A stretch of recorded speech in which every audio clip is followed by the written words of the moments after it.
엄마는 우리가 행복한 게 그렇게 싫으세요? 아들의 차가운 말에 제 가슴이 무너져 내렸습니다.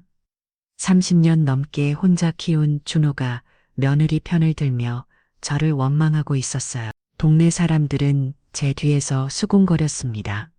젊은 며느리를 괴롭히는 고집센 시어머니라고 말이죠. 미용실에 가면 원장님이 조심스럽게 충고했고 마트에서는 아는 사람들이 눈을 피했어요. 심지어 제 카페 단골들까지도 저를 보는 시선이 달라졌습니다. 임신한 며느리를 스트레스로 병원에 보냈다는 소문이 온 동네에 퍼져나갔거든. 모든 사람들에게 소연이는 착한 며느리로, 저는 며느리를 간섭하고 괴롭히는 나쁜 시어머니로 낙인 찍혔어. 아들은 연락을 끊었고 이유들은 손가락질했어요. 하지만 30년 은행원 출신인 저의 직감은 계속 경고음을 울려댔습니다.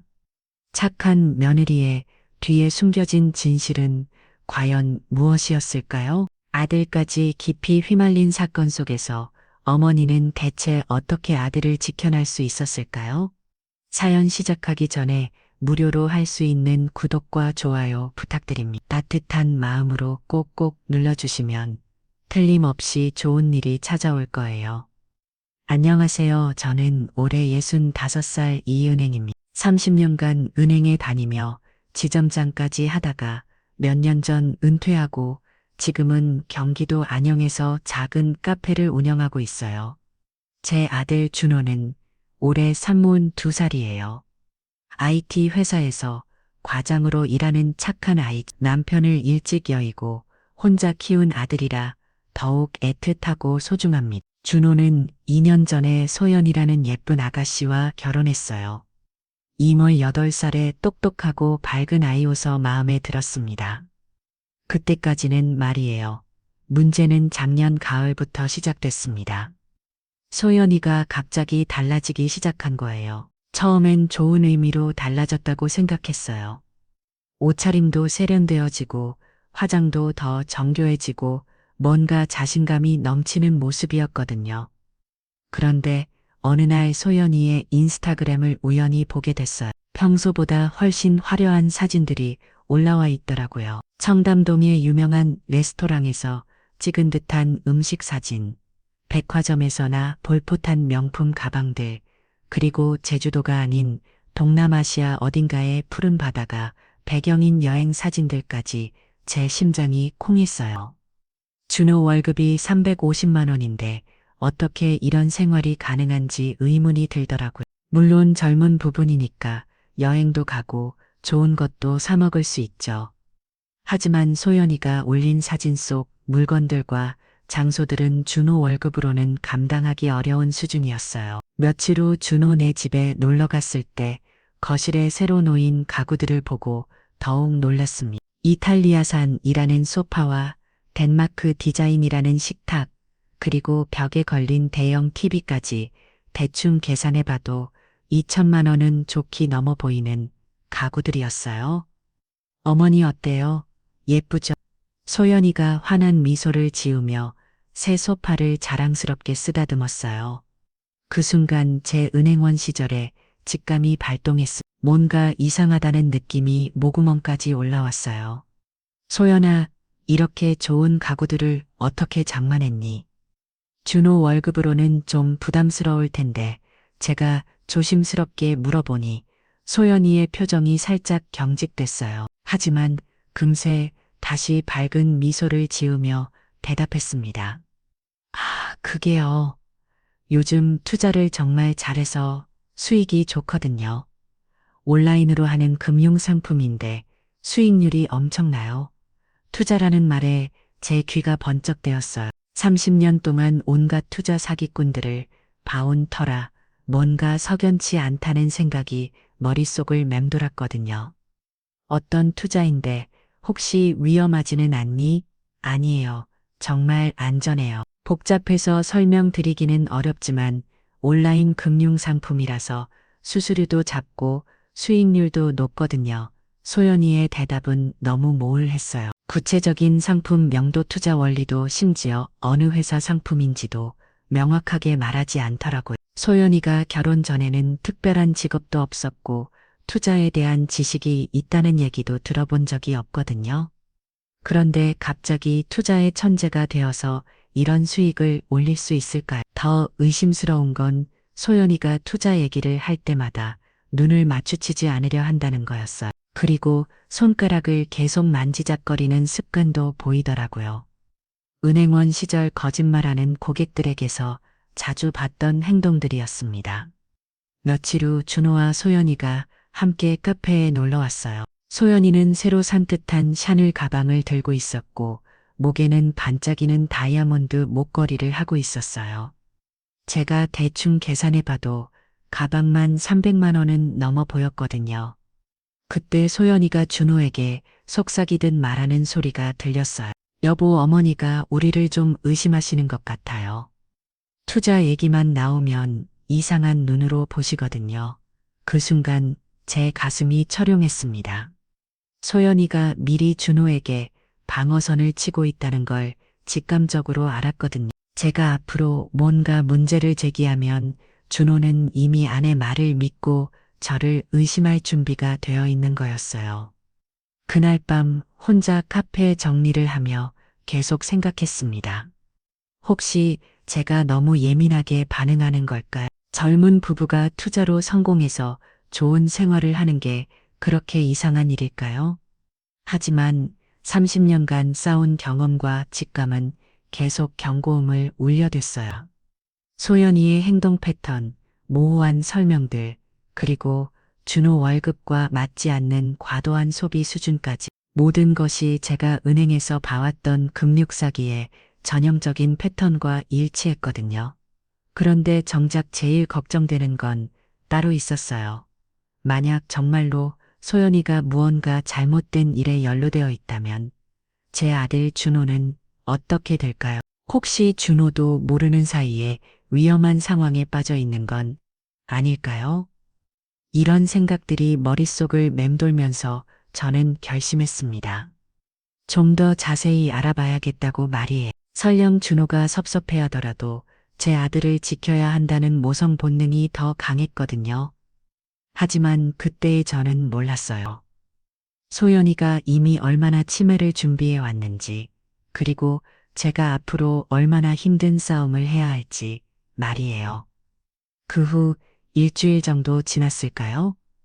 저는 마음속으로 계속 고민하고 있었어요. 도대체 어떻게 준호에게 제 걱정을 전해야 할지 말이에요. 너무 직접적으로 말하면 준호가 기분 나빠할 것 같고 그렇다고 계속 모른 척 할 수도 없는 상황이었거든요. 결국 저는 준호가 혼자 제 카페에 들렸을 때 기회를 잡기로 했습니다. 소연이가 친구들과 쇼핑을 간다고 했던 화요일 오후였어요. 준호는 퇴근길에 들러서 아메리카노 한 잔을 주문하고 카운터 앞 의자에 앉았습니다. 준호야, 엄마가 할 말이 있어. 제가 조심스럽게 말을 꺼내자 준호는 커피 잔을 든 채로 고개를 들었어요. 평소와 다른 제 목소리 톤을 눈치챈 것 같더라고요. 요즘 소연이가 투자를 한다고 하던데 혹시 어떤 건지 알고 있니? 준호의 표정이 살짝 경계하는 모습으로 바뀌었어요. 이미 소연이가 미리 얘기해놨기 때문인지 제가 이런 질문을 할 거라고 예상하고 있었던 것 같았습니다. 엄마, 왜 갑자기 그런 걸 물어보세요? 소연이 투자 정말 잘해요. 저보다 훨씬 똑똑하다고요. 준호의 대답에는 자랑스러움과 동시에 약간의 방어적인 톤이 섞여 있었어요. 제가 소연이를 의심한다는 걸 이미 알고 있다는 느낌이었죠. 아니야, 의심하는 게 아니라 엄마가 은행에서 오래 일했잖아. 요즘 투자 사기가 정말 많거든. 특히 높은 수익률을 보장한다는 상품들은 대부분 위험해서 말이야. 제 말이 끝나기도 전에 준호의 얼굴이 붉어지기 시작했어요. 커피 잔을 테이블에 조금 세게 내려놓으며 몸을 앞으로 기울였습니다. 엄마, 우리 소연이를 뭘로 보세요? 소연이는 정말 똑똑해요. 투자 천재라고요. 온라인으로 공부도 엄청 많이 했고 SNS에서 투자 전문가들 팔로우하면서 계속 배우고 있어요. 준호의 목소리에는 확신이 가득했어요. 하지만 그 확신이 오히려 제기는 더 걱정스럽게 느껴졌거든요. 소연이가 얼마나 치밀하게 준호를 설득했는지 알 수 있었으니까요. 준호야, 엄마 말을 좀 들어봐. 월 수익률이 얼마나 된다고 하니? 그리고 원금 보장은 되는 거야. 그런 건 저도 자세히는 모르지만 소연이가 알아서 잘하고 있어요. 결과가 좋으니까 괜찮은 거 아니에요? 그 순간 제 가슴이 답답해졌어요. 준호가 구체적인 내용은 전혀 모르면서도 무조건 소연이를 믿고 있다는 게 너무 위험해 보였거든요. 바로 그때 카페 문이 열리며 소연이가 들어왔습니다. 손에는 명품 쇼핑백 여러 개를 들고 있었고 얼굴에는 환한 미소를 띠고 있었어요. 하지만 저와 준호의 진지한 분위기를 눈치챈 순간 그 미소가 살짝 굳어지더라고요. 어머님, 안녕하세요. 당신은 벌써 왔네요. 소연이가 밝은 목소리로 인사했지만 저는 그 순간 소연이의 눈빛이 날카롭게 저를 관찰하고 있다는 걸 놓치지 않았어요. 소연아, 쇼핑 자를리 많이 샀네. 제가 평상시처럼 자연스럽게 인사하려고 노력했지만 분위기는 이미 어색해져 있었습니다. 준호가 소연이에게 다가가서 쇼핑백을 받아주며 작은 목소리로 뭔가 얘기했어요. 정확히 들리지는 않았지만 엄마가 나는 단어가 들렸거든요. 그러자 소연이의 얼굴이 순식간에 슬픈 표정으로 바뀌었습니다. 눈가가 촉촉해지더니 정말 상처받은 사람처럼 고개를 숙였어요. 어머님이 저를 믿지 않으셔서 정말 상처받았어요. 소연이가 떨리는 목소리로 말하자 준호의 표정이 급격히 변했습니다. 저를 보는 눈빛에 실망과 분노가 섞여 있었어요. 엄마 이럴 거면 왜 소연이를 며느로 받아주셨어요? 어떻게 이렇게 의심하실 수 있어요? 준호의 말에 제 가슴이 철렁 내려 앉았습니다. 제 아들이 저 대신 며느로의 편을 들고 있다는 현실이 믿어지지 않았어요. 준호야, 엄마는 그런 뜻이 아니라 그런 뜻이 아니시면 왜 자꾸 소연이 투자를 문제 삼으세요? 소연이가 성공하는 게 그렇게 싫으세요? 준호의 말이 점점 날카로워졌어요. 그 옆에서 소연이는 여전히 고개를 숙인 채 눈물을 글썽이고 있었습니다. 정말 완벽한 피해자의 모습이었어요. 엄마도 며느리를 좀 믿어주세요. 소연이가 얼마나 착하고 똑똑한 아이입니다. 준호가 소연이의 어깨를 감싸며 말했을 때 저는 정말 무력감을 느꼈습니다. 제가 아무리 경험이 많고 직감이 날카로워도 이미 소연이의 연기에 완전히 빠져버린 아들을 설득하기는 불가능해 보였거든요. 여보, 괜찮아요. 어머님도 저희를 걱정해서 그러시는 거예요. 소연이가 이해심 많은 면으로 역할을 완벽하게 연기하며 준호를 달랐어요. 하지만 제가 볼 때는 그 연기가 너무나 명백했습니다. 눈물의 양 떨리는 목소리의 정도 심지어 고개 숙이는 각도까지 모든 게 계산된 것처럼 보였어요. 그날 저녁 준호는 저에게 차가운 목소리로 말했습니다. 엄마 앞으로는 소연이 일에 간섭하지 마세요. 저희가 알아서 할게요. 그 말을 듣는 순간 제 마음이 무너지는 것 같았어요. 30년 넘게 혼자 키운 아들이 처음으로 저에게 이렇게 차갑게 대하는 거였거든요. 그날 밤 집에 혼자 앉아서 계속 생각했습니다. 혹시 정말로 제가 틀린 걸까요?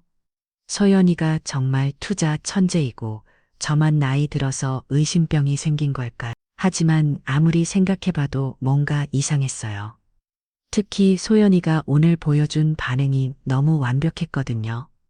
마치 이런 상황을 미리 예상하고 연습이라도 한 것처럼 말이에요. 더 무서운 건 준호가 이미 완전히 소연이의 편이 되어버렸다는 거였습니다.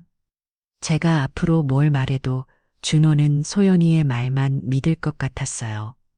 그날 이후로 준호는 며칠 동안 저에게 연락도 하지 않았습니다. 평소라면 하루 걸러 한 번씩은 안부 전화를 했는데 이번엔 정말 서운했나 봐요. 저는 그제서야 깨달았어요. 이 싸움이 생각보다 훨씬 어려울 거라는 걸 말이에요. 소연이는 이미 제 아들의 마음을 완전히 사로잡았고 저는 의심 많은 시어머니로 전락해버린 상황이었거든요. 준호와 연락이 끊긴 지 4월이 지났습니다. 평소 같으면 하루만 연락이 없어도 걱정되어서 제가 먼저 전화했을 텐데 이번에는 차마 그럴 수가 없었어요. 준호의 차가운 말투가 계속 귀가에 맴돌았거든요. 하지만 가만히 앉아 있을 수만은 없었습니다. 제 직감이 틀렸다면 다행이지만 만약 정말로 소연이가 위험한 일에 연루되어 있다면 준호도 피해를 볼 수 있었거든요. 그래서 저는 혼자서라도 알아보기로 결심했어요. 첫 번째로 한 일은 소연이의 SNS를 자세히 들여다보는 것이었습니다. 인스타그램과 페이스북을 샅샅이 뒤져봤어요.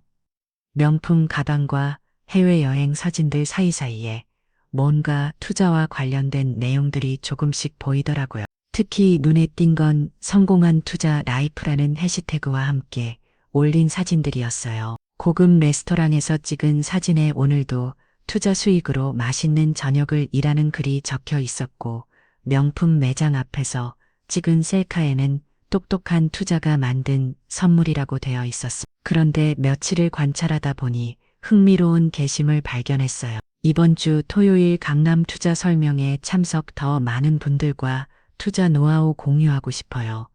라는 글과 함께 올린 사진이었는데 배경에 호텔 이름이 희미하게 보였거든요. 제 마음이 두근거리기 시작했어요. 드디어 소연이가 정확히 뭐라고 있는지 알 수 있는 기회가 온 거였으니까요. 물론 준호가 알면 화를 내게 뻔했지만 이럴 때가 아니면 언제 진실을 확인할 수 있겠어요. 토요일 오후 2시 저는 강남의 그 호텔로 향했습니다. 가슴이 두근거리고 손바닥에는 땀이 났어요. 마치 정말로 며느리를 미행하는 나쁜 시어머니가 된 것 같아서 죄책감도 들었거든요. 호텔 로비에 들어서니 투자 성공 전략 세미나라는 현수막이 걸려 있었어요. 접수대에서는 중년 여성이 밝은 미소로 참석자들을 맞이하고 있었습니다. 어서 오세요. 처음 오시는 분이신가요? 네, 그냥 관심이 있어서 한번 들어보려고요. 저는 최대한 자연스럽게 대답하며 접수를 했어요.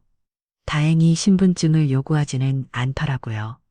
회의실에 들어간 이미 50여 명의 사람들이 앉아 있었습니다. 대부분 50대 이상의 중장년층이었고 다들 진지한 표정으로 앞쪽 스크린을 바라보고 있었어요. 저는 맨 뒤쪽 구석 자리에 조용히 앉았습니다. 오후 2시 30분이 되자 드디어 소연이가 무대에 올라왔어요. 검은색 정장을 입고 자신감 넘치는 모습으로 마이크를 잡더라고요. 평소 집에서 보던 수줍은 며느리의 모습과는 완전히 달랐습니다. 안녕하세요, 여러분. 저는 박수연입니다. 오늘 이 자리에 오신 분들은 정말 현명한 선택을 하신 거예요. 소연이의 목소리는 확신에 차 있었고 몸짓도 마치 전문 강사처럼 자연스러웠어요. 제가 알던 며느리가 맞나 싶을 정도였죠. 저는 작년 한 해 동안 월 평균 30%의 수익률을 달성했습니다. 여러분도 제 투자 전략을 따라하시면 충분히 가능해요. 그 순간 제 등골이 오싹해 젖어요. 월 30%라니 은행에서 30년을 일한 제가 봐도 말도 안 되는 수치였거든요. 연 30%도 높은 수익률인데 월 30%라는 건 사기가 아니고서는 절대 불가능한 일이에요. 지금 저희 투자 프로그램에 참여하시면 최소 투자금 500만 원부터 시작하실 수 있어요. 하지만 더 큰 수익을 원하신다면 2천만 원, 3천만 원 단위로 투자하시는 걸 추천드립니다. 청중들이 옹성거리기 시작했어요. 소연이는 모든 질문에 당당하게 답변했어요. 하지만 구체적인 투자 방식이나 수익 구조에 대해서는 복잡한 알고리즘이 독점 투자 전략이니 하는 모호한 설명만 늘어놓았거든요. 제가 더욱 놀란 건 실제로 많은 사람들이 현장에서 투자 신청서를 작성하고 있다는 거였어요. 앞자리에 앉은 할머니는 우리 손자 대학 등록금 마련하려고 2천만 원 투자하겠다고 말씀하셨고 옆에 있던 아저씨는 퇴직금 전부인 5천만 원을 맡기고 싶다고 하더라고요. 제 가슴이 답답해졌어요. 이 순진한 분들이 평생 모은 돈을 잃게 될지도 모른다는 생각이 말이에요. 하지만 제가 나서서 뭐라고 할 수 있는 상황도 아니었거든요. 설명회가 끝나갈 무렵 소연이가 마무리 인사를 했어요. 오늘 참석해주신 모든 분들께 감사드려요. 투자는 시기가 중요합니다. 기회를 놓치시면 후회하실 거예요. 사람들이 하나, 둘씩 자리를 뜨기 시작할 때 저도 조용히 일어나서 나가려고 했어요. 그런데 바로 그 순간 출입구에서 소연이와 마주치고 말았습니다. 소연이의 얼굴이 순식간에 굳어졌어요. 놀라움과 당황스러운, 그리고 뭔가 화가 난 듯한 표정이 복잡하게 섞여 있었거든요. 어머님, 여기서 뭐라고 계세요? 소연이의 목소리는 평소와 달리 차갑고 날카로웠어요. 완전히 다른 사람이 된 것 같았습니다. 아, 소연아, 그냥 우연히 지나가다가 제가 당황해서 횡설수설하는 사이 소연이의 눈빛이 점점 더 차가워졌어요. 마치 제가 자신의 비밀을 엿본 걸 알고 있다는 듯한 표정이었거든요. 혹시 저를 미행하신 건 아니죠? 그 말을 듣는 순간 제 머릿속이 하얘졌어요. 소연이가 이미 제 의도를 간파하고 있다는 걸 알 수 있었거든요. 산열, 그런 게 아니라 어머님 실망이에요. 정말 실망이에요. 소연이가 그렇게 말하고는 빠른 걸음으로 사라져 버렸어요. 저는 그 자리에 멍하니 서서 소연이가 사라지는 뒷모습만 바라볼 수밖에 없었습니다. 집에 돌아와서도 계속 불안했어요. 소연이가 준호에게 뭐라고 할지 뻔히 보였거든요. 과연 그 예상은 맞아 떨어졌어요. 그날 저녁 8시쯤 준호에게서 전화가 왔어요. 목소리부터 화가 나 있다는 걸 알 수 있었습니다. 엄마, 도대체 뭐 하시는 거예요? 소연이를 미행하셨다고요? 준호야, 들어봐. 엄마가 설명해 줄게. 무슨 설명이에요? 어떻게 면유를 범죄자 취급하실 수 있어요? 소연이가 얼마나 무서워했는지 아세요? 준호의 목소리는 분노로 떨리고 있었어요. 제가 지금까지 들어본 준호의 목소리 중 가장 차가운 톤이었습니다. 소연이가 너무 상처받아서 울고 있어요. 엄마, 정말 실망이에요. 그날 밤 준호는 전화를 끊어버렸고 그 후로 며칠 동안 연락이 완전히 끊어졌습니다. 제가 문자를 보내도 읽음 표시조차 뜨지 않았어요. 저는 그때 깨달았습니다. 소연이가 생각보다 훨씬 더 치밀하고 위험한 사람이라는 걸 말이에요. 그리고 이제 정말로 제 아들을 잃을지도 모른다는 두려움이 엉습해했습니다. 설명회에서 소연이에게 발가된 후 일주일이 지났습니다. 준호는 여전히 제게 연락을 하지 않았고 제가 보낸 문자 메시지들도 모두 읽기만 하고 답변이 없는 상태로 남아 있었어요. 이런 상황은 제 인생에서 처음이었습니다. 준호가 이렇게 오랫동안 저를 외면한 적이 없었거든요.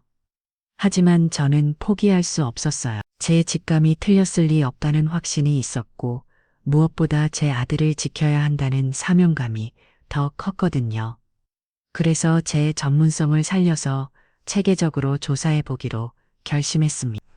첫 번째로 연락한 사람은 같은 은행에서 30년을 함께 일했던 후배 민정이었어요. 현재 본점에서 금융사기 예방팀장을 맡고 있는 친구였거든요. 선배님, 오랜만이에요. 무슨 일로 연락하셨어요? 민정아, 혹시 요즘 유행하는 투자 사기 패턴 좀 알려줄 수 있어? 전문적인 자료 말이야. 민정이는 제 진지한 목소리를 듣고 금세 상황을 파악했어요. 혹시 주변에 피해자가 생겼나요? 요즘 정말 교묘한 수법들이 많아졌거든요. 아직은 아니야. 하지만 의심스러운 상황이 있어서 미리 알아보려고 민정이가 보내준 자료들을 보는 순간 제 온몸에 소름이 돋았어요. 최근 3년간 급증한 투자 사기 사례들이 정리된 보고서였는데 소연이의 행동 패턴과 거의 일치하는 내용들이 가득했거든요. 특히 충격적이었던 건 폰지 사기의 새로운 유형이라는 항목이었습니다. SNS를 통해 성공한 투자자로 포장하고 월 2.33% 수익률을 포장하며 가족명의 통장을 이용해 자금을 세탁하는 수법이었어요. 민정아, 이 자료에 있는 가족명의 통장 이용 부분 좀 더 자세히 설명해 줄 수 있어? 아, 그거요? 최근에 정말 많이 늘어난 수법이에요. 사기꾼이 배우잖아. 가족 명의로 법인을 설립하고 통장을 개설해서 피해자들 돈을 받아요. 나중에 발각되면 명의자가 대표로 되어 있으니까 가족도 공범으로 처벌받을 수 있거든요. 제 심장이 쿵했습니다.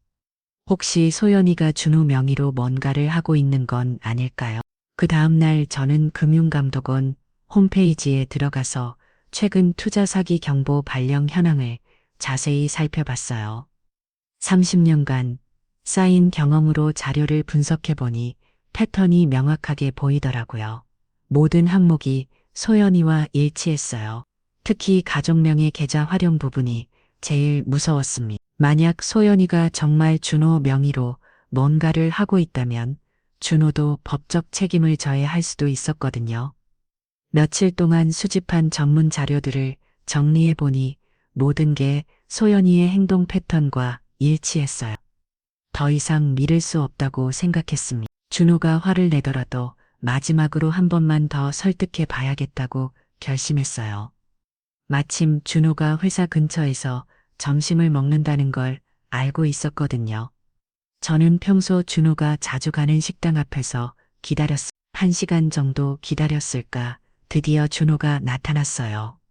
준호야. 제가 부르자 준호의 얼굴이 굳어졌습니다. 저를 보고 싶지 않다는 표정이 역력했어요. 엄마, 왜 여기 계세요? 준호야, 엄마, 말 좀 들어줘. 정말 중요한 얘기야. 준호는 주변을 둘러보며 난감한 표정을 지었어요. 사람들이 많은 곳에서 이런 대화를 하고 싶지 않다는 듯 했죠. 근처 카페로 가자. 조용한 데서 얘기하자. 10분 후 저희는 작은 카페 구석자리에 앉아 있었습니다. 준호의 표정은 여전히 차가웠지만 그래도 제 말을 들어줄 자세는 되어 있는 것 같았어요. 준호야, 엄마가 며칠 동안 알아봤는데 제가 금융 전문가들을 통해 수집한 자료들을 하나씩 설명했어요. 최근 극진한 투자 사기 패턴 은행 후배의 전문 분석, 그리고 소연이의 행동이 전형적인 폰지 사기와 일치한다는 것까지. 하지만 제 말이 진행될수록 준호의 얼굴은 점점 더 붉어졌습니다. 주목을 준 채로 테이블을 두드리기 시작하더라고요. 엄마, 그만해요. 준호가 갑자기 소리를 지르자 카페 안에 다른 손님들이 저희를 찾아봤어요. 저는 당황해서 준호를 달래려고 했지만 준호의 분노는 이미 폭발 직전이었습니다. 도대체 뭐 하시는 거예요? 은행 사람들까지 동원해서 우리 소연이를 조사하셨다고요. 준호야, 그게 아니라 엄마는 우리가 행복한 게 그렇게 싫으세요? 질투나세요? 그 말을 듣는 순간 제 가슴에 큰 못이 박히는 것 같았어요. 제 아들이 저에게 질투한다는 말을 할 줄은 꿈에도 몰랐거든요. 준호야, 엄마가 왜 너를 시기에 엄마는 내가 걱정되어서 걱정이 아니라 질투잖아요. 소연이가 성공하니까 배가 아프신 거 아니에요? 준호의 말이 점점 과격해졌어요. 목소리도 높아지고 표정도 일그러져 있었습니다. 마치 저를 원수라도 보는 것 같았어요. 그때 준호의 핸드폰이 울렸습니다. 소연이에게서 온 전화였어요. 준호가 전화를 받자 소연이의 목소리가 작게 들렸습니다. 여보, 지금 어디야? 목소리가 이상한데, 아, 소연아, 엄마 만나고 있어.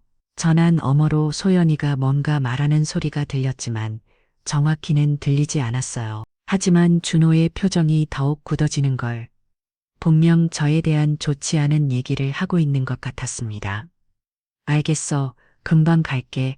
전화를 끊은 준호가 저를 째려봤어요. 그 눈빛에는 실망과 분노가 가득했습니다.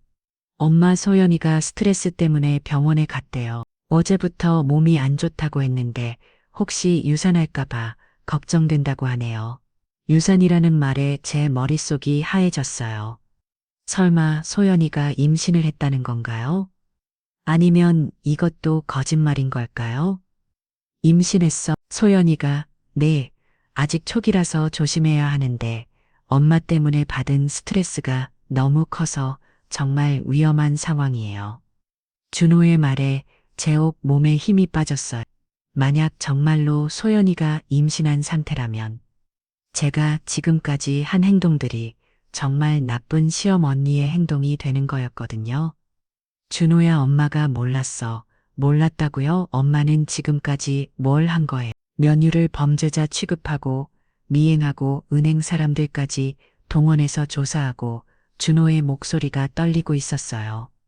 정말 화가 많이 났다는 걸 알 수 있었습니다. 당분간 만나지 말아요. 소연이 상태가 안정될 때까지는 연락도 하지 마세요. 그 말을 남기고 준호는 자리에서 일어났습니다. 저는 그 뒷모습을 바라보며 아무 말도 할 수 없었어요. 목구멍까지 올라온 말들이 있었지만 임신한 면유를 얘기해 스트레스를 준 시험 언니라는 죄책감이 저를 짓눌렸거든요. 그날 저녁 혼자 집에 앉아서 계속 생각했습니다. 정말로 제가 틀린 걸까요? 소연이가 임신까지 한 상황에서 제가 의심을 계속하는 게 맞는 걸까요? 하지만 제 직감은 여전히 경고음을 울려댔어요. 소연이의 임신 소식도 너무 타이밍이 좋았거든요. 마치 제가 준호를 설득하려는 순간에 맞춰서 나온 카드 같았습니다. 그 밤 저는 처음으로 정말 심각하게 고민했어요. 혹시 제가 나이가 들면서 정말로 의심병이 생긴 건 아닐까요? 그리고 그 의심병 때문에 제 아들과 며느리 그리고 태어날 손주까지 잃게 되는 건 아닐까요? 눈물이 나기 시작했습니다. 30년 넘게 혼자 키운 아들에게 이런 말을 들을 줄은 정말 몰랐거든요. 시기한 다니 질투한 다니 제가 언제 아들의 행복을 시기한 적이 있었나요? 하지만 동시에 한 가지는 확실했어요. 제가 지금까지 본 소연이의 행동들이 정말로 의심스럽다는 건 말이에요. 은행에서 30년을 일한 경험이 틀릴 리는 없을 텐데 이런 복잡한 감정 속에서 저는 결국 한 가지 결론에 도달했습니다. 일단은 물러서 계속 지켜보겠다는 것이었어요. 준호와의 관계를 완전히 잃을 수는 없었거든요. 준호가 당분간 만나지 말라고 선언한 지 2주일이 그 2주일은 제 인생에서 가장 길고 고통스러운 시간이었어요. 매일 아침 눈을 뜨면 제일 먼저 준호 생각이 났고 밤에 잠들기 전까지 계속 아들이 보고 싶었거든요. 하지만 전화를 걸 수도 문자를 보낼 수도 없었습니다. 혹시라도 소연이에게 스트레스를 줘서 정말로 유산이라도 되면 어떠하나 싶어서 말이에요. 그렇게 되면 저는 정말로 돌이킬 수 없는 악역이 되어버릴 테니까요. 카페 운영도 예전 같지 않았어요. 손님들과 대화를 나누다가도 자꾸 멍해지곤 했고 커피 맛도 신경이 쓰이지 않았습니다. 단골 할머니들이 요즘 왜 그렇게 기운이 없어 보이냐고 물어보셨지만 차마 솔직하게 말씀을 드릴 수도 없었어요. 그런데도 저는 포기할 수 없었습니다. 제 직감이 틀렸을 리 없다는 확신이 있었거든요. 설령 준호가 저를 원망하더라도 제 아들을 지켜야 한다는 사명감이 더 컸어요. 매일 밤 카페 문을 닫고 나면 저는 소연이의 SNS를 계속 지켜봤습니다. 인스타그램, 페이스북, 심지어 유튜브까지 샅샅이 뒤적하며 단서를 찾으려고 노력했어요. 마치 형사가 사건을 수사하는 것처럼 꼼꼼하게 말이에요. 며칠을 관찰한 결과 흥미로운 패턴을 발견했습니다. 소연이가 올리는 게 심을들의 시간대가 모두 비슷했어요. 주로 오전 10시에서 12시 사이 그리고 오후 2시에서 4시 사이였습니다. 일반적인 직장인이라면 불가능한 시간대였죠. 또한 소연이가 자주 언급하는 투자 멘터링이라는 표현도 계속 눈에 띄었어요. 오늘도 멘터링으로 많은 분들께 도움을 드렸어요. 투자 상담을 통해 또 다른 성공 스토리가 탄생했네요. 같은 글들이 계속 올라왔거든요. 한편 제가 모르는 사이에 소연이는 준호에게 더욱 치밀하는 작전을 펼치고 있었습니다. 어느 날 오후 소연이는 준호에게 병원 진단서를 보여줬어요. 정신건강의학과에서 발급받은 진단서였는데 스트레스성 우울증 2개월간 치료 필요라고 적혀 있었습니다. 여보, 어머니 때문에 정말 많이 힘들어요. 병원에서도 스트레스가 원인이라고 하시더라고요. 소연이는 눈물을 글썽이며 진단서를 준호에게 건넸어요. 나중에 알게 된 사실이지만 그 진단서는 소연이가 의사에게 거짓으로 증상을 호소해서 봤다는 것이었는데 준호가 그런 사실을 알 리 없었죠. 소연아, 정말 미안해. 우리 엄마가 너무 심했어. 준호는 소연이를 꼭 끌어안으며 죄책감에 빠져 있었어요. 자신의 어머니 때문에 아내가 병까지 얻었다고 생각하니 분노와 미안함이 동시에 올라왔거든요. 괜찮아요. 하지만 당분간은 정말 조용히 지내고 싶어요. 아기도 생각해야 하니까요. 소연이의 말을 준호는 더욱 단단히 결심했어. 저와의 관계를 당분간 완전히 차단하기로 말이에요. 그 다음 날 준호는 저에게 차가운 목소리로 전화를 걸었습니다. 엄마, 소연이가 병원에 갔어요. 스트레스성 우울증이래요. 그 말을 듣는 순간 제 가슴이 철렁 내려앉았어요. 정말로 제가 며느리를 병들게 한 걸까요? 준호야, 엄마가 정말 몰랐어. 소연이 상태가 어때? 좋지 않아요. 의사 선생님이 스트레스의 원인을 제거하지 않으면 더 악화될 수 있다고 하셨어요. 준호의 목소리에는 원망이 가득했습니다. 엄마가 우리 가정을 파괴하고 있어요. 제발 그만두세요. 더 이상 우리 일에 간섭하지 마세요. 전화를 끊고 나서 저는 한참 동안 울었어요. 정말로 제가 틀린 건지 아니면 이것도 소연이의 연기인지 알 수가 없었거든요. 하지만 임신한 며느리가 우울증까지 앓고 있다는 상황에서 제가 뭘 할 수 있겠어요. 설상가상으로 동네 사람들의 시증도 달라주기 시작했습니다. 마트에 장을 보러 갔을 때 평소 친하게 지내던 아주머니들이 수근거리는 소리가 들렸어요.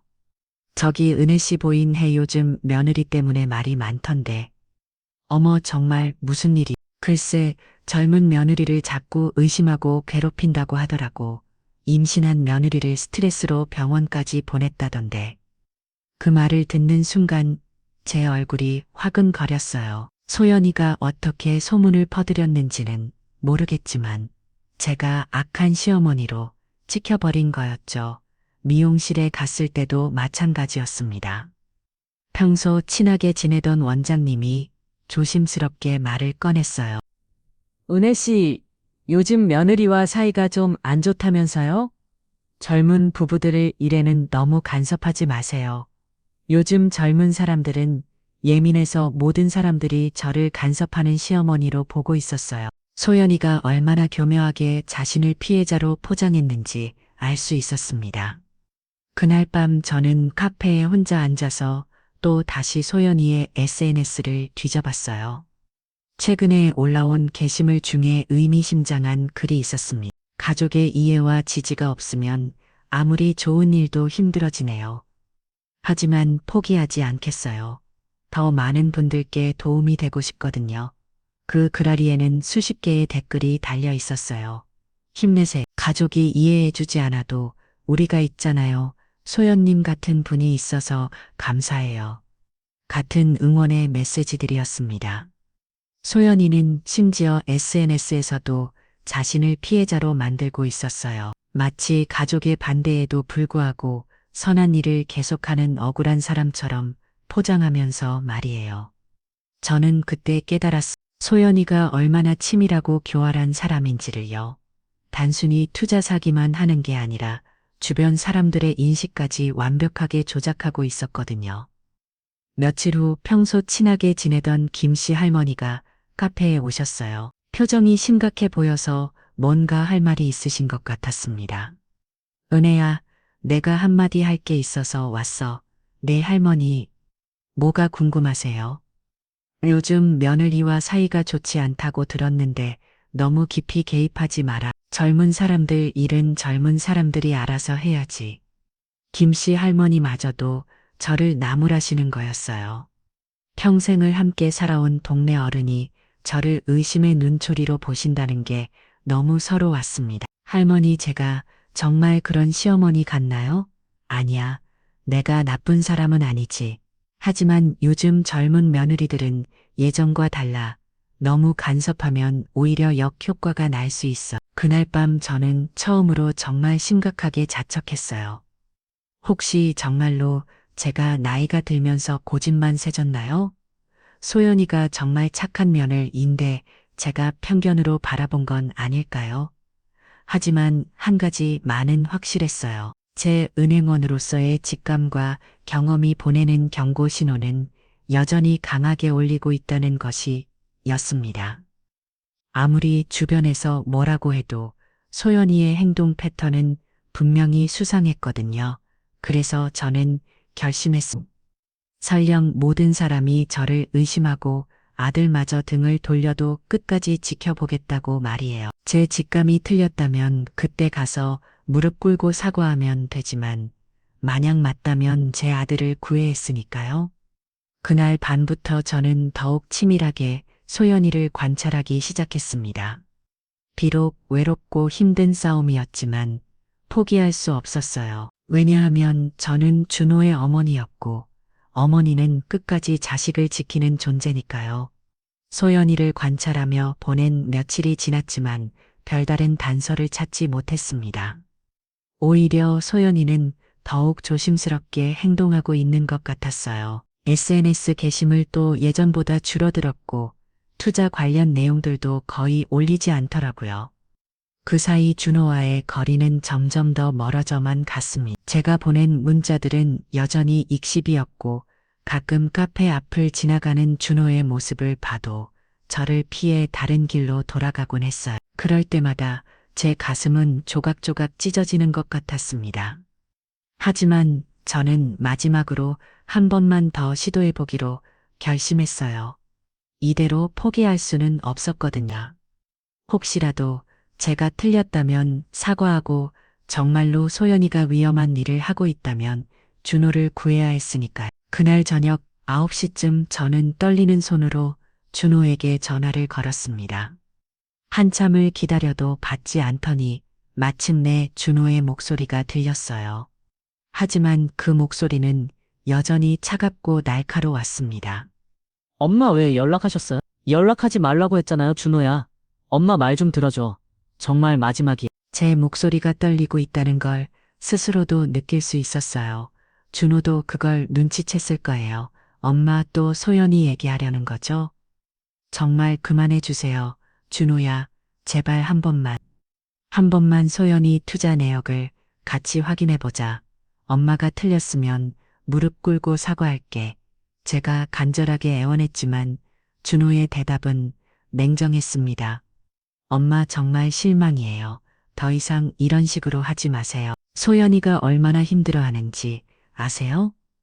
그때 전화 너머로 소연이의 목소리가 들렸어요. 여보, 누구예요? 또 어머님이신가요? 응, 소연아, 미안해. 금방 끊을게. 소연이가 준호에게 뭔가 속삭이는 소리가 들렸지만 정확한 내용은 알 수 없었어요. 하지만 곧 소연이가 직접 전화를 받았습니다. 어머님 안녕하세요. 소연이의 목소리는 평소와 달리 지쳐있고 연약해 보였어요. 마치 정말로 많이 힘들어하는 사람처럼 말이에요. 어머님이 우리 사생활까지 간섭하시려 한다니 정말 상처받았어요. 저희가 뭘 잘못했길래 이렇게까지 하시는 거예요? 소연이의 목소리에는 눈물이 섞여 있는 것 같았어요. 정말 완벽한 연기였습니다. 소연아, 엄마는 어머님. 제가 정말 나쁜 며느리인가요? 임신해서 힘든 상황에서도 최선을 다해 가정을 꾸려나가려고 하는데 소연이의 말이 끝나도 전에 준호가 전화를 다시 받았어요. 엄마 됐어요. 정말 그만해 주세요. 소연이가 또 울고 있잖아요. 준호야, 앞으로는 정말로 연락하지 마세요. 우리 가정에 더 이상 개입하지 말아주세요. 또 가는 소리와 함께 전화가 끊어졌습니다. 저는 한참 동안 핸드폰을 들고 멍하니 앉아 있었어요. 이제 정말로 모든 게 끝난 것 같았습니다. 그날 밤 저는 처음으로 정말 심각하게 포기를 생각했어요. 아들도 저를 원망하고 동네 사람들도 저를 손가락질하고 심지어 제 자신조차 확실히 서지 않는 상황에서 더욱 이상 뭘 할 수 있겠어요. 하지만 바로 그때 예상치 못한 일이 벌어졌습니다. 이틀 후 토요일 오전 준호에게서 문자가 왔어요. 몇 주 만에 받은 첫 번째 연락이었습니다. 엄마 갑자기 출장이 잡혔어요. 소연이도 마침 싱가포르 투자 세미나에 참석하게 되어서 집이 며칠간 비게 됐어요. 중요한 택배 올 게 있는데 혹시 잠깐 들러서 택배 오는 것들 좀 안에 넣어주시고 집 좀 봐주실 수 있으세요? 제 심장이 콩했습니다. 정말 뜻밖의 기회가 온 거였어요. 저는 즉시 답장을 보냈습니다. 그럼 당연하지. 언제부터 언제까지야? 저는 내일 일요일 아침에 부산으로 출발해서 화요일 저녁에 돌아와요. 소연이는 일요일 저녁에 싱가포르로 출발해서 수요일 밤에 들어와요. 그래서 일요일 저녁부터 화요일까지는 집이 완전히 비어 있어요. 카드키는 제가 직접 들을게요. 그날 저녁 준호는 카페에 잠깐 들러서 카드키를 건넸습니다. 여전히 표정은 차가웠지만 그래도 제게 부탁을 한다는 것 자체가 작은 희망 같았어요. 엄마 그냥 가끔 들러서 문단속이나 해주시면 돼요. 다른 건 건드리지 마세요. 알겠어 준호야. 그럴게. 준호는 별다른 말 없이 돌아갔지만 저는 손에 준 카드키를 바라보며 마음속으로 다짐했습니다. 이번이 정말 마지막 기회야. 만약 이번에도 아무것도 찾지 못한다면 정말로 포기하자. 한편 소연이는 준호에게 출장 준비를 하며 은근슬쩍 당부의 말을 했습니다. 여보, 어머님이 오시더라도 서재는 절대 들어가시지 못하게 해주세요. 거기에 중요한 투자 자료들이 있거든요. 알겠어. 근데 엄마가 그런 건 안 보실 거야. 그냥 집 받으려고 한 거니까. 그래도 혹시 모르니까. 아, 그리고 제 옷장도 마찬가지예요. 개인적인 물건들이 있으니까요. 소연이의 당부에 준호는 고개를 끄덕였지만 사실 아들은 제가 그런 사생활 침해를 할 사람이 아니라고 믿고 있었어요. 걱정하지 마, 엄마는 그런 분이 아니. 하지만 소연이는 마음이 놓이지 않았습니다. 혹시라도 시어머니가 뭔가 발견할까봐 불안했거든요. 일요일 아침 준호가 부산 출장을 위해 집을 떠났어요. 그리고 그날 저녁에는 소연이가 공항으로 향했습니다. 마침내 집이 완전히 비게 된 거였죠. 준호는 부산으로 향하는 KTX 안에서 저에게 문자를 보냈어요. 엄마, 저는 부산으로 출발했고 소연이도 오늘 밤 출발해요. 내일부터 부탁드릴게. 그 문자를 받은 저는 가슴이 두근거리기 시작했습니다. 드디어 소연이의 정체를 밝힐 수 있는 기회가 온 거였어요. 하지만 동시에 두려움도 있었습니다. 만약 정말로 아무것도 찾지 못한다면 그동안 제가 한 모든 행동들이 정말로 편견과 의심에서 비롯된 것이 되어버리니까요. 그날 밤 저는 거의 잠을 이루지 못했습니다. 내일부터 이틀 동안이 제 인생에서 가장 중요한 시간이 될 것 같았거든요. 제 직감이 옳다면 아들을 구할 수 있을 것이고 틀렸다면 영원히 아들을 잃게 될지도 모르는 기로에 서 있었어요. 새벽 5시쯤 저는 침대에서 일어나 창밖을 바라봤습니다. 동이 트고 있었어요.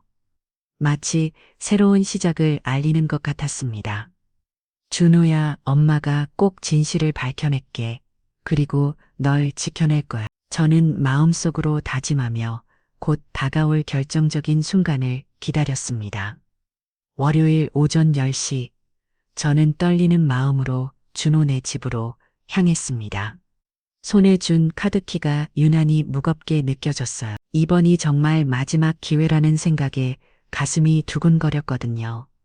현관문 앞에 잔뜩 쌓여있는 택배물들을 챙겨 안으로 들어서니 집안이 조용했습니다. 평소에는 소연이의 웃음소리나 준호의 목소리가 들렸을 텐데 지금은 정적 많이 흘렸어요. 저는 깊숙이 숨을 들이마시며 마음을 다잡았습니다. 이번이 마지막이야. 꼭 꼼꼼히 살펴보자. 저는 거실부터 차근차근 살펴보기 시작했어요. 테이블 위에 쌓인 택배 상자들을 하나씩 확인해 봤지만 대부분 생필용품이나 옷까지 들이었어요. 혹시 투자 관련 서류나 단서가 있을까 싶어서 꼼꼼히 뒤져봤지만 별다른 건 없었습니다. 소파 쿠션 사이사이도 살펴보고 TV 캐비닛 서랍들도 하나씩 열었었어요. 하지만 일상적인 물건들만 가득했습니다. 리모컨 충전기 각종 영수증들, 그 중에서도 혹시나 싶어 영수증들을 자세히 봤지만 평범한 마트나 온라인 쇼핑 내역들 뿐이었어요.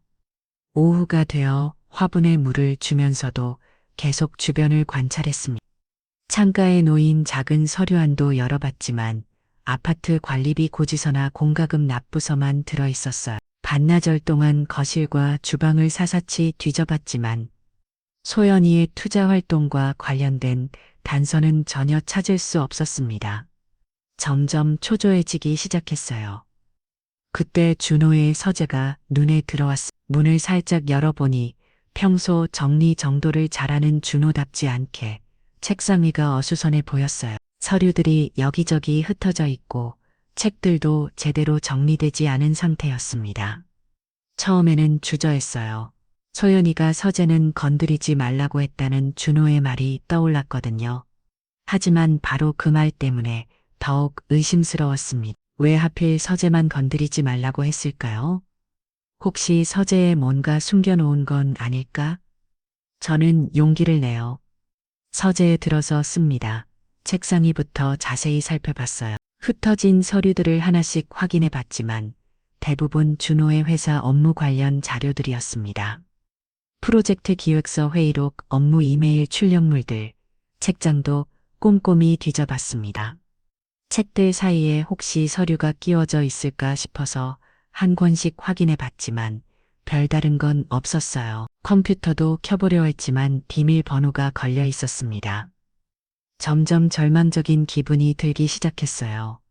정말 아무것도 찾지 못하는 건 아닐까 하는 불안감이 엄습했습니다. 그때 책상 서랍이 눈에 들어왔습니다. 매니 서랍은 잠겨 있었지만 아래쪽 서랍들은 열려 있었어요. 저는 떨리는 마음으로 두 번째 서랍을 열어봤습니다. 서랍 안에는 펜, 클립, 포스트잇 같은 사무용품들이 어지럽게 들어 있었어요. 하지만 그 사이사이로 뭔가 다른 것들이 보였습니다. 좀 더 자세히 살펴보니 통장 여러 개가 사무용품들 사이에 숨겨져 있었던 거예요.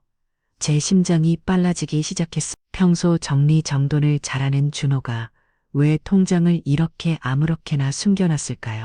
혹시 이것들이 제가 찾던 단서일까요? 떨리는 손으로 첫 번째 통장을 꺼내 펼쳐봤습니다. 그 순간 제 세상이 흔들리기 시작했어요. 통장의 잔액란에 적힌 숫자를 보자마자 저는 눈을 의심했습니다. 15억 7천만 원이라는 거액이 적혀 있었거든요. 준호 월급이 350만 원인데 어떻게 이런 천문학적인 돈이 있을 수 있었을까요? 손이 덜덜 떨리기 시작했어요. 혹시 제가 잘못 본 건 아닐까 싶어서 숫자를 다시 한번 확인했지만 분명히 억 단위의 돈이었습니다. 거래 내역을 하나씩 살펴보니 더욱 이상한 점들이 발견됐습니다. 같은 날짜에 여러 명의 이름으로 동일한 금액이 입금되어 있었어요. 마치 규칙이라도 있는 것처럼 말이에요. 두 번째 통장을 열어보니 상황은 더욱 심각했습니다. 거래 메모란에는 김진석 투자금 3천만 원, 박주원 수익금 지급 500만 원, 이철호 투자원금 반환 2판 800만 원 같은 내용들이 빼곡히 적혀 있었거든요. 제 심장이 미친 듯이 뛰기 시작했어요. 이건 명백히 소연이가 했던 투자 사기의 흔적이었습니다. 제가 은행에서 30년 동안 봐왔던 전형적인 폰지 사기의 작은 흐름이었어요. 그런데 왜 준호 명의로 되어 있는 거죠? 나머지 통장들도 연달하긴 했는데 모든 통장이 같은 패턴이었어요. 중장년층 이름들로 거액이 들어오고 일정 기간 후에 일부만 수익금이라는 명목으로 나가는 구조였습니다. 입금 대비 출금 비율을 계산해 보니 들어온 돈의 10분의 1 정도만 수익금으로 지급되고 있었어요. 마지막 통장에서는 더욱 구체적인 증거들이 나왔습니다. 강남 호텔 세미나 참석자, 투자금 아파트 분여의 추천 투자금 경로당 회원 투자금 같은 메모들이 있었거든요. 소연이가 어떤 식으로 피해자들을 모집했는지 적나라하게 드러나는 내용들이었습니다. 서랍을 더 뒤져보니 맨 아래쪽에서 법인 등록 서류가 나왔어요. 루나 투자자문회사라는 이름으로 된 법인 등록증이었는데 대표자 명의가 이준으로 되어 있었습니다. 저는 그 순간 정말로 그대로 주저앉았습니다. 다리에 힘이 풀려서 서재 바닥에 주저앉은 채 손에 든 서류들을 멍하니 바라볼 수밖에 없었어요. 머리가 하얘져서 아무 생각도 할 수 없었습니다. 제가 그토록 찾던 증거가 이런 형태로 나올 줄은 꿈에도 몰랐거든요. 준호가 내 아들이 사기꾼이었다고 하지만 곧 다른 생각이 들었어요. 아니, 이건 말이 안 된다는 거였습니다. 준호는 소연이의 투자에 대해 구체적인 내용을 전혀 모르고 있었거든요. 심지어 소연이가 알아서 잘하고 있다고 말했던 것도 기억났어요. 그런데 어떻게 본인 명의로 이런 일들을 할 수 있겠어요? 저는 떨리는 손으로 통장들을 다시 자세히 살펴봤습니다. 거래 한시를 보니 대부분이 준호의 근무 시간 되었어요. 오전 10시, 오후 2시, 오후 4시 준호가 회사에서 회의나 업무를 하고 있을 시간들이었습니다. 그리고 통장에 찍인 도장을 자세히 보니 뭔가 어색했어요. 평소 준호가 쓰는 도장과 미묘하게 달라 보였거든요. 획의 굵기나 크기가 조금씩 다른 것 같았습니다. 그때서야 저는 깨달았습니다. 소연이가 준호 몰래 준호 명의로 모든 걸 처리했다는 걸 말이에요. 도장도 위조하고 서명도 흉내내고 심지어 법인까지 몰래 등록했던 거였습니다. 준호는 완전한 피해자였던 거예요. 하지만 문제는 따로 있었어요. 법적으로는 준호가 대표로 등록되어 있고 모든 통장이 준호 명이니까 나중에 사기가 발각되면 준호도 함께 처벌받을 수 있다는 거였습니다. 제 아들이 억울하게 범죄자가 될 수도 있는 상황이었어요. 그런데 그 서류들 밑에서 더욱 충격적인 것을 발견했습니다. 접혀있던 A4 용지 몇 장이었는데 펼쳐보는 순간 제 손이 덜덜 떨리기 시작했어요. 인터넷 검색 기록을 프린트한 것이었거든요. 임신 초기 증상, 임신 진단서 작성, 우울증 진단서 작성, 임신 테스트기 조작하기 같은 검색 내용들이 빼곡히 적혀 있었습니다. 그리고 그 밑에는 온라인 쇼핑몰에서 주문한 연구경 소품 가짜 임신 테스트기라는 영수증까지 있었어요. 제 머릿속이 하얘졌습니다. 임신도 거짓말이었다며 소연이가 병원에서 받아온 진단서 입덕한다며 힘들어하던 모습, 심지어 준호 앞에서 배를 쓰다듬 그 모든 장면들이 완벽한 연기였던 거죠. 그 순간 제가 지금까지 느꼈던 죄책감이 한 번에 사라지면서 대신 소름 끼치는 공포가 밀려왔습니다. 도대체 이 여자가 얼마나 치밀하고 무서운 사람인지 깨달았거든요. 임신이라는 카드까지 이용해서 저와 준호를 완전히 조종하고 있었던 거였어요. 저는 바닥에 앉은 채로 한참을 울었습니다. 제 직감이 맞았다는 안도감과 아들이 위험한 상황에 처해 있다는 절판감이 동시에 밀려왔거든요.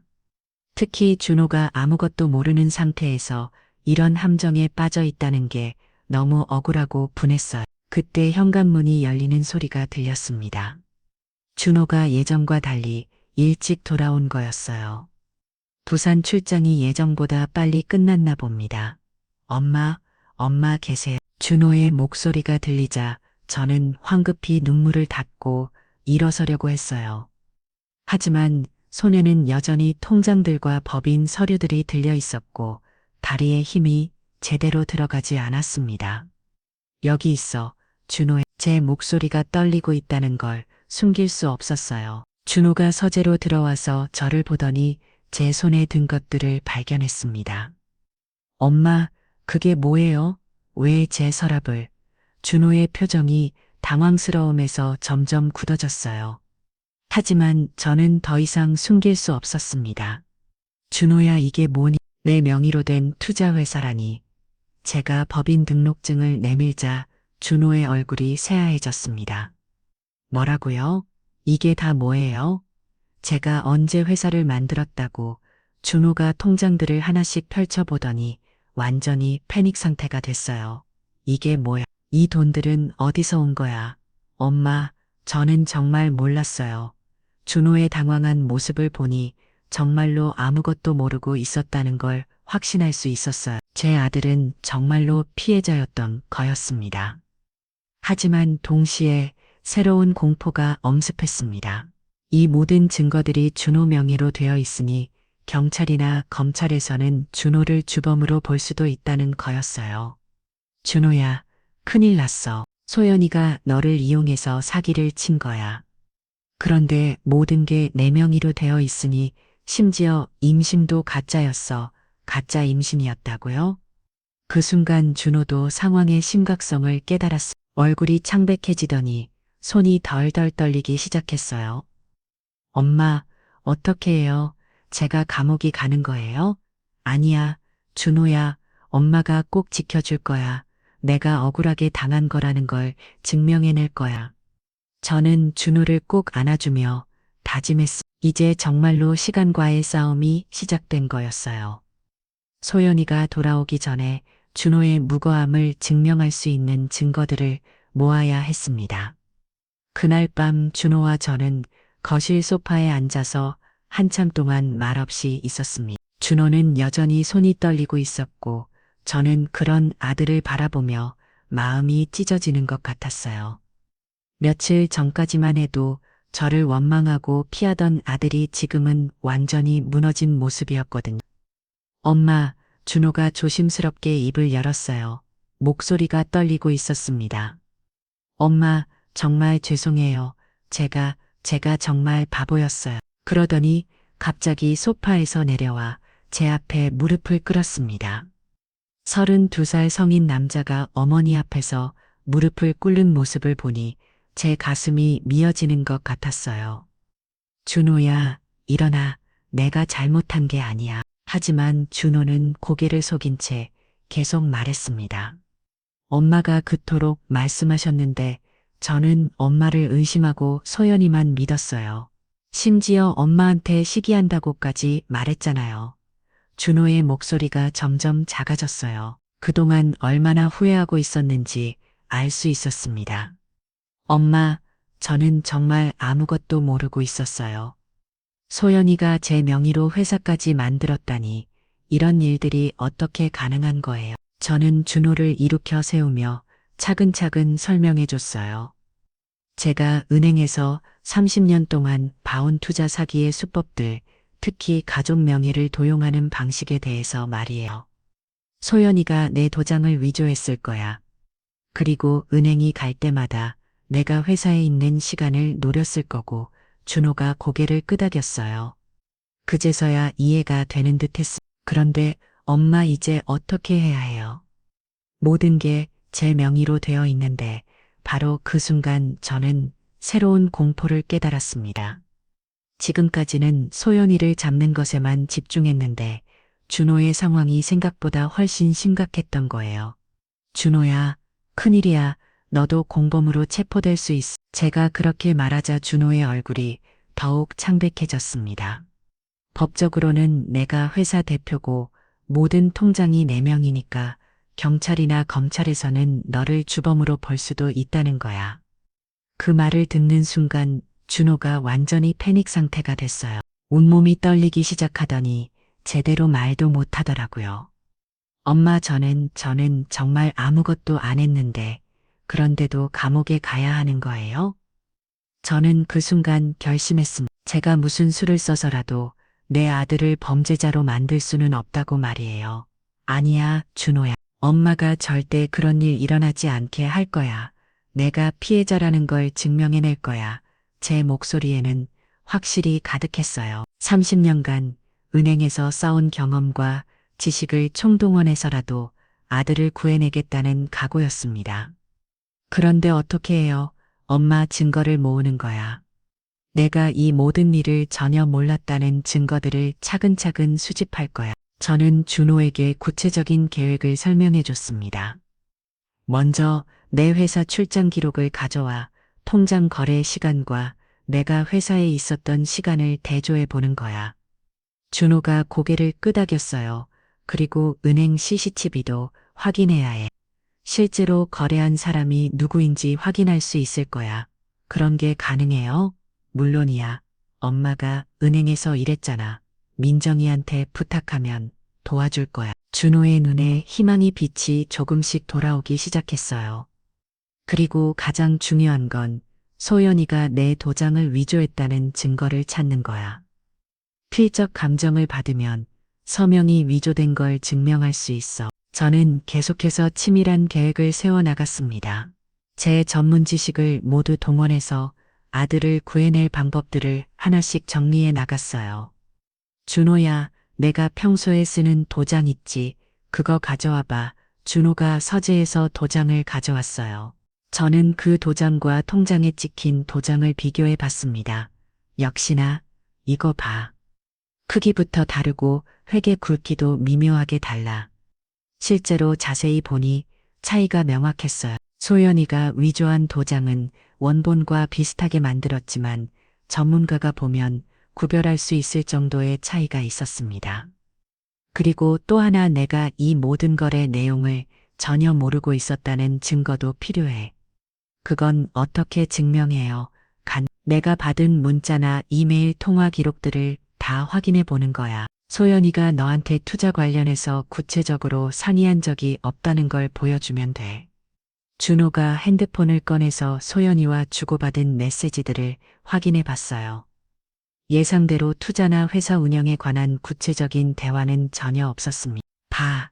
이것만 봐도 내가 아무것도 몰랐다는 게 증명되잖아.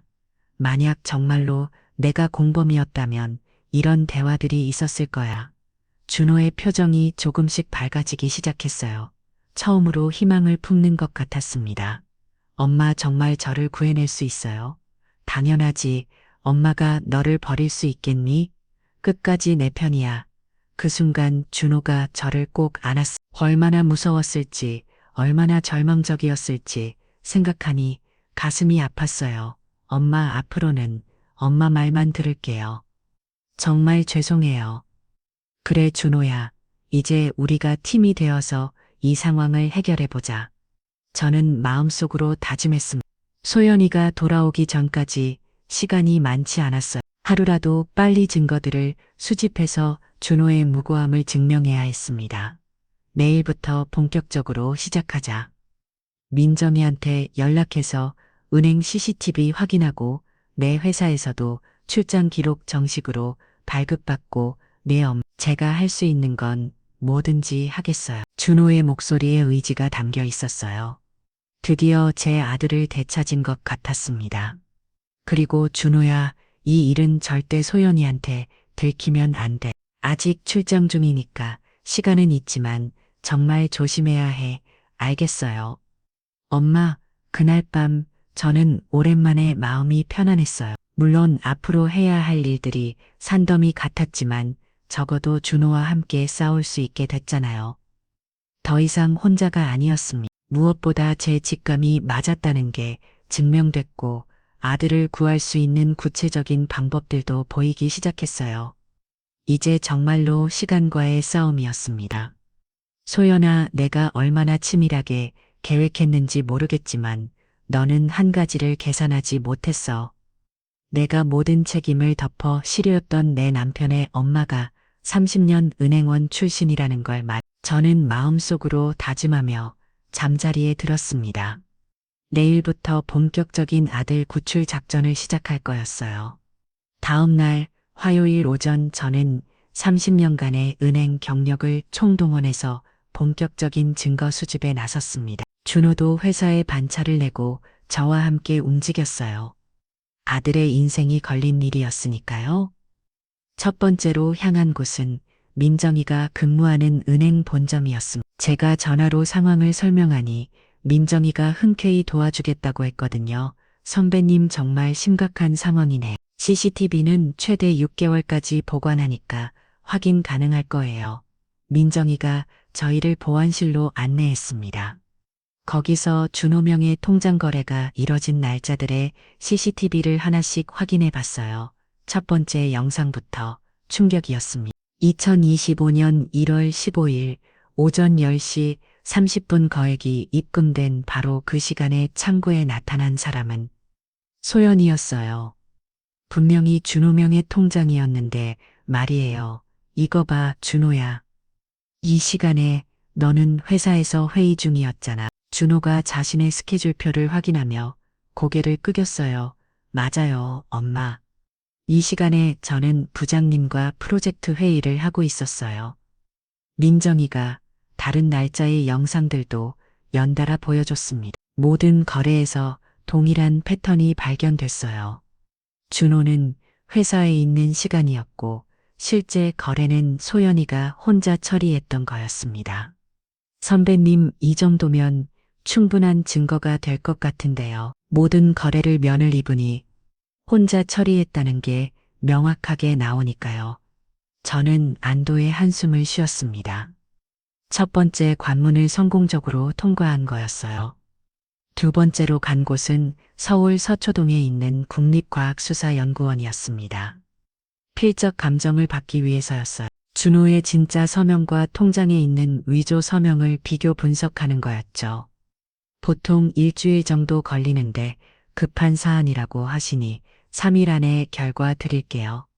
감정사가 준호의 서명을 받고 통장의 서명들을 자세히 살펴봤습니다. 육안으로 봐도 미묘한 차이들이 보였어요.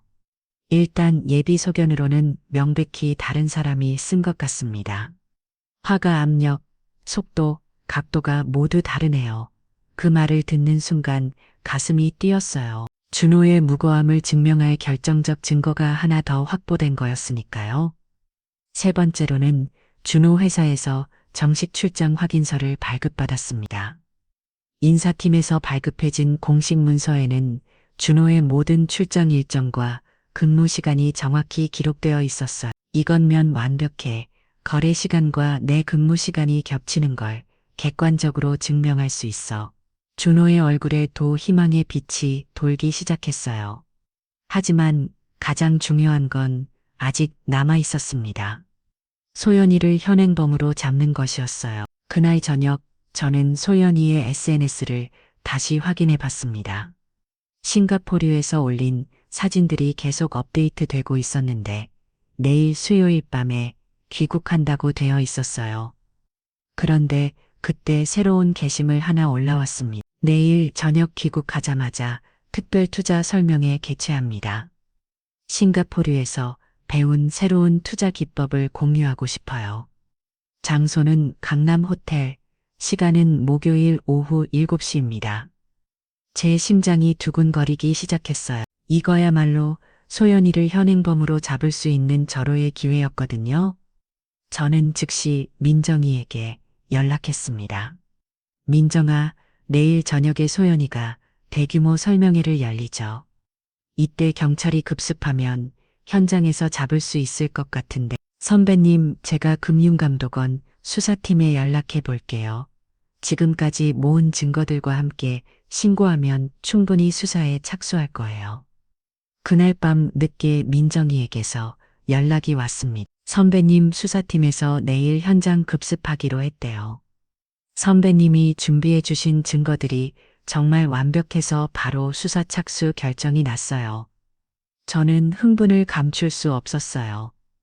드디어 소연이를 잡을 수 있게 된 거였으니까요. 목요일 오후 6시 저와 준호는 호텔 근처에서 대기하고 있었습니다.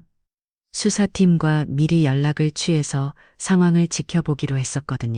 오후 7시가 되자 호텔 로비가 중장년층 참석자들로 붐비기 시작했어요. 적어도 100명은 넘어 보였어요. 소연이가 그동안 얼마나 많은 사람들을 소개했는지 실감할 수 있었어요. 오후 7시 30분 드디어 소연이가 나타났습니다.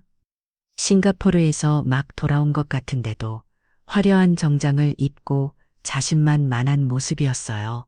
여전히 피해자들을 소개할 생각뿐이었던 거죠. 안녕하세요. 여러분, 오늘은 정말 특별한 투자 기회를 소개해 드릴게요. 소연이가 마이크를 잡고 열정적으로 설명을 시작했어요. 싱가포르에서 배웠다는 새로운 투자 기법 월 40% 수익률 보장 같은 말도 안 되는 내용들을 늘어놓았습니다. 지금 이 자리에서 투자하시는 분들에게는 특별 혜택으로 바로 그 순간이었습니다. 경찰입니다. 모두 그 자리에서 멈춰주세요. 회의실 문이 열리며 수십 명의 수사관들이 일제히 들어왔어요. 참석자들이 욱성거리기 시작했고 소연이의 얼굴이 순식간에 창백해졌습니다. 박소연 씨 투자 사기 혐의로 체포합니다. 수사관이 소연이에게 수갑을 채우려는 순간 소연이가 준호와 저를 발견했어요. 그러자 곧 저 때문에 범행이 발각된 걸 알아차린 듯 발악하기 시작했어요. 잠깐만요. 저 혼자 한 게 아니에요.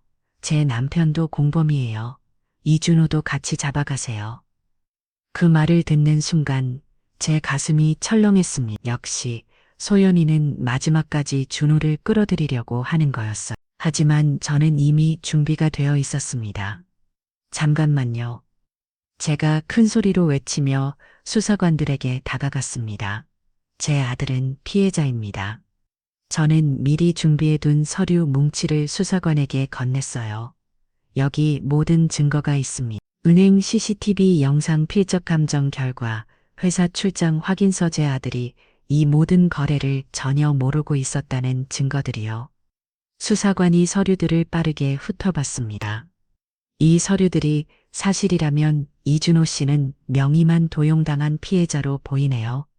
그 순간 소연이가 더욱 발압했어요. 아니에요. 남편도 알고 있었어요. 같이 계획한 거라고요. 하지만 수사관은 고개를 저었습니다. 증거가 명확합니다. 모든 거래 시점에 이준호 씨는 회사에 있었고 실제 거래는 당신이 혼자 처리했어요. 서명도 모두 위조된 것으로 검증됐고요. 소연이의 얼굴이 절망적으로 변했어요. 자신의 완벽한 계획이 무너지는 순간이었거든요. 어떻게 이런 증거들을 소연이가 저를 바라보는 순간 저는 차갑게 말했습니다. 나를 무시한 게 내 실수야. 30년 은행원 출신을 상대로 금융 사기를 치려고 했으니까 그날 밤 준호와 저는 집에 돌아와서 서로 끌어안고 울었습니다. 드디어 모든 게 끝난 거였어요. 준호는 피해자로 인정받았고 소연이는 현행범으로 체포됐습니다. 엄마 정말 고마워요. 엄마가 아니었다면 저는 정말 괜찮아 준호야. 이제 정말 끝났어. 저는 마음속으로 다짐했습니다. 다시는 이런 일이 일어나지 않도록 그리고 다른 피해자들도 도와줄 수 있도록 말이에요. 소연이가 체포된 지 3개월이 지났습니다. 그동안 수사와 재판이 진행되었고 드디어 오늘 최종 판결이 나오는 날이었어요. 저와 준호는 서울중앙지방법원 대법정에 앉아서 긴장된 마음으로 판사의 선고를 기다리고 있었습니다. 준호의 손이 떨리고 있는 걸 느꼈어요. 아무리 증거가 명확하다고 해도 최종 판결이 나올 때까지는 안심할 수 없었거든요. 저는 준호의 손을 꼭 잡아주며 속삭였습니다. 괜찮을 거야. 우리가 준비한 증거들이 얼마나 완벽한지 알자. 법정 앞쪽에는 소연이가 수갑을 찬 채 앉아 있었어요. 3개월 전에 화려했던 모습은 온데간데였고 초란 제수복을 입은 채 고개를 숙이고 있었습니다. 그 모습을 보니 복잡한 감정이 들었어요. 재판장이 들어오겠습니다. 기립해 주세요. 법정 내 모든 사람들이 일어났습니다. 판사가 들어와 자리에 앉자 드디어 운명의 순간이 시작됐어요. 피고인 박수연에 대한 판결을 선고합니다. 판사의 목소리가 법정 안에 울려 퍼졌습니다. 저는 숨을 깊게 들이마시며 집중했어요. 피고인은 2023년 10월부터 2024년 3월까지 약 5~5개월간에 걸쳐 이준호 명의로 투자자문회사를 설립하고 5월 30%에서 40%의 허위 수익률을 보장한다며 불특정 다수를 상대로 총 89억 원을 편취한 사실이 인정됩니다. 89억 원이라는 숫자를 듣는 순간 저는 소름이 돋았어요. 소연이가 생각보다 훨씬 더 큰 규모의 사기를 벌였던 거였습니다. 특히 피고인은 남편의 명의를 도용하여 법인을 설립하고 통장을 개설하는 등 치밀하고 계획적인 범행을 저질렀으며 이로 인해 남편 또한 피해자가 될 뻔한 점을 고려할 때 재질이 매우 불량합니다. 판사가 계속해서 소연이의 범죄 사실들을 읽어내려갔어요. 명의도용, 서명위조, 도장위조, 허위투자 설명의 개최 등 정말 치밀하게 계획된 범죄였던 거죠. 따라서 피고인 박수연에게 징역 10년을 선고하며 피해자들에게 총 89억 원을 배상하라고 명령합니다. 징역 10년이라는 선고가 나오는 순간 법정 내에서 옹성거리는 소리가 들렸어요. 피해자들이 온 가족들이 박수를 치기 시작했습니다. 그리고 이준호 씨의 경우 수사 과정에서 제출된 증거들의 근거에 명의만 도용당한 것으로 판단되며 어떠한 형사처벌도 받지 않습니다. 그 말을 듣는 순간 저는 가슴이 벅차올랐어요. 드디어 제 아들이 완전히 무죄로 인정받은 거였습니다. 재판이 끝나고 법정을 아셨는데 담당 검사가 저희에게 다가왔어요. 이윤혜님 정말 대단하셨습니다. 이렇게 완벽한 증거를 준비해 오신 분은 처음 봤어요. 검사가 진심 어린 표정으로 말했습니다. 어머니가 아니었다면 아들님도 함께 처벌받을 뻔했습니다. 정말 다행이었어요. 그 말을 듣는 순간 준호가 제 앞에서 다시 한번 고개를 숙였어요. 엄마 정말 죄송하고 감사해요. 엄마가 제 인생을 구해주셨어요. 준호의 목소리가 떨리고 있었어요. 눈물을 참으려고 애쓰는 모습이 보였습니다. 준호야, 이제 정말 끝났어. 앞으로는 밝은 일들만 생각하자. 저는 준호를 꼭 안아주며 말했습니다. 엄마는 언제나 내 편이야. 사랑하기 때문에 지켜주고 싶었던 거야. 그날 저녁 저희는 오랜만에 함께 외식을 했어요. 3개월 동안 법정을 오가며 받았던 스트레스가 한 번에 풀리는 기분이었습니다. 엄마 이제 진짜로 엄마 말씀 잘 듣고 살게요. 제가 얼마나 바보였는지 정말 뼈저리게 느꼈거든요. 준호가 진심을 담아 말했어요. 그리고 엄마처럼 다른 사람들을 도와주고 싶어요. 저같이 당할 뻔한 사람들이 또 있을 수도 있잖아요. 그 말을 듣고 저는 문득 하나의 아이디어가 떠올랐어요. 준호야, 그럼 우리가 함께 뭔가 의미 있는 일을 해보는 게 어떨까? 어떤 일이요? 금융사기 예방상담소를 만드는 거야. 내 카페 한쪽에 작은 공간을 마련해서 투자 사기를 당할 뻔한 사람들이나 의심스러운 상황에 처한 사람들에게 조언을 해주는 거지. 준호의 눈이 반짝였어요. 정말 좋은 아이디어네요. 엄마의 전문성과 저의 실제 피해 경험을 합치면 정말 도움이 될 것 같아요. 그렇게 해서 한 달 후 저희는 금융사기 예방상담소를 정식으로 오픈했습니다.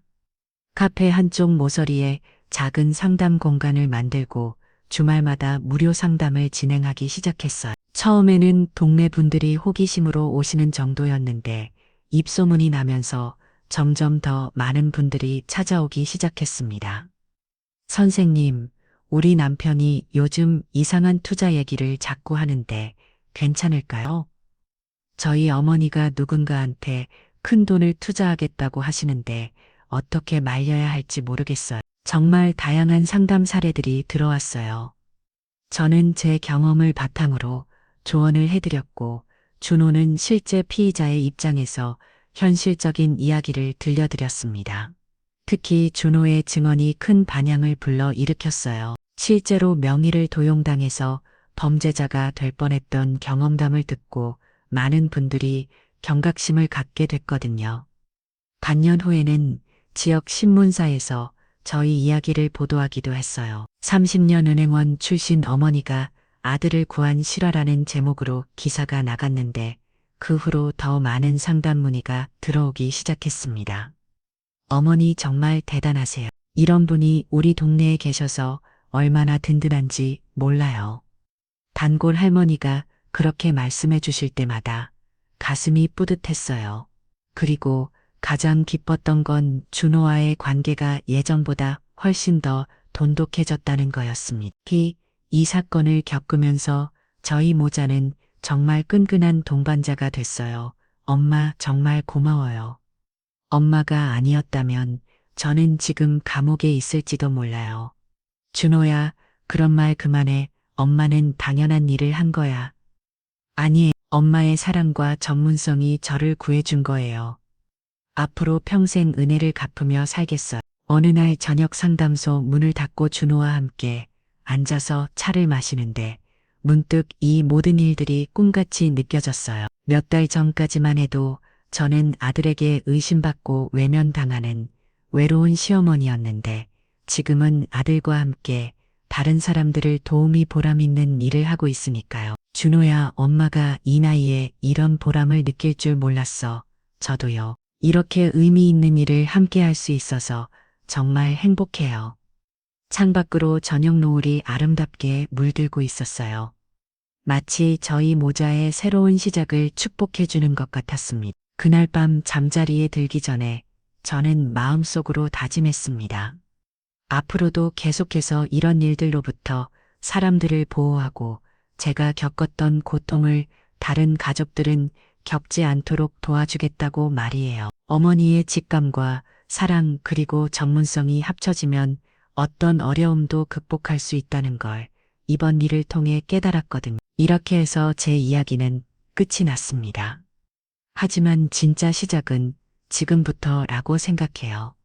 더 많은 사람들을 도우며 제 아들과 함께 의미 있는 인생 이모작을 써나가는 것 말이에요. 어머니의 직감은 결코 틀리지 않습니다. 때로는 온 세상이 당신을 의심하고 손가락질할지라도 가족을 지키려는 그 마음만큼은 흔들리지 마세요. 사랑하는 사람을 위해서라면 끝까지 포기하지 않는 것, 그것이 바로 진정한 가족의 힘입니다. 당신의 경험과 지혜가 언젠가는 소중한 사람들을 구원할 열쇠가 될 테니까요.